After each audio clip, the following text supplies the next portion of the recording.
Summary of the Art of Spending Money. Simple Choices for a Richer Life by Morgan Housel. Morgan Housel's The Art of Spending Money shifts the spotlight from earning, saving, and investing, the focus of his earlier work, to the often overlooked, but deeply consequential, subject of how we spend.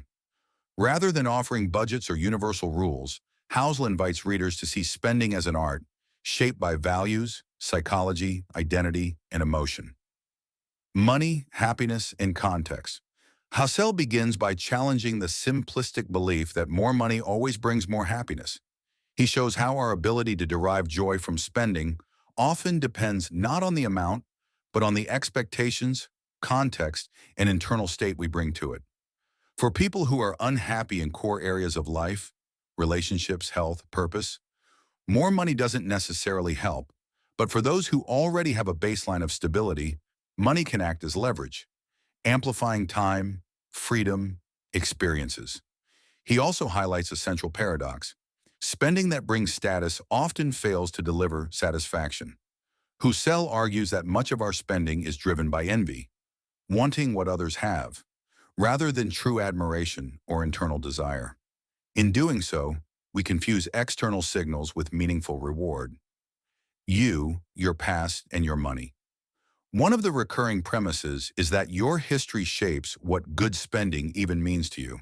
How you grew up, what you witnessed, what was denied, all influence the emotional weight you attach to different purchases, e.g., status goods, travel, security. Housel suggests recognizing these money scars helps you make more self-aware choices. Because spending is so personal, there is no one-size-fits-all answer. What brings deep satisfaction to one person might feel hollow to another. The key is not copying what you see others doing, but discovering what you value. The return on spending, peace of mind as ROI. Housel frames a powerful notion. The highest return on spending is often not in what you get, but in what you avoid. Stress, regret, guilt, envy. He urges that the goal is not perfect optimization, but minimizing future regret. He draws on studies of the elderly who, looking back, rarely say, "I wish I earned more," but often regret not spending more time with family, not taking care of health, not being kinder. He also emphasizes the importance of slowness and deliberation. Many of the mistakes in spending come from impulsivity, chasing trends, or reacting to social pressure. Slow, considered spending often aligns more closely with long-term satisfaction. Social debt and identity costs. Another major theme is social debt, the invisible cost of keeping up appearances. When we spend largely to signal status, to neighbors, peers, or social media, we often bind ourselves to unsustainable lifestyles or create expectations that future selves may struggle to fulfill. Housel cautions that children raised in high-expectation households may internalize a lifestyle they cannot afford later, leading to stress. He also addresses how identity plays into spending. We often spend to reinforce who we believe we are or want to be. That's not necessarily bad, but when spending is driven less by who we truly are and more by a public facade, it can become hollow. 4 practical actions inspired by the art of spending money. Here are 4 concrete ways you can begin to apply Housel's insights in your own life. Spend by minimizing regret as a filter. Before making a purchase, ask, "Will I regret not doing this later or regret doing it?" Use this as a decision filter. Many spending decisions aren't about utility or status. They're about avoiding regret.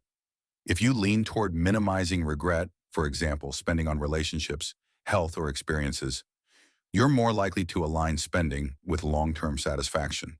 Define your personal spend values and revisit them quarterly. List 3 to 5 categories that genuinely matter to you, e.g. quality time with friends, travel, creative tools, health and fitness. Commit to occasionally reviewing how your actual spending aligns with those values.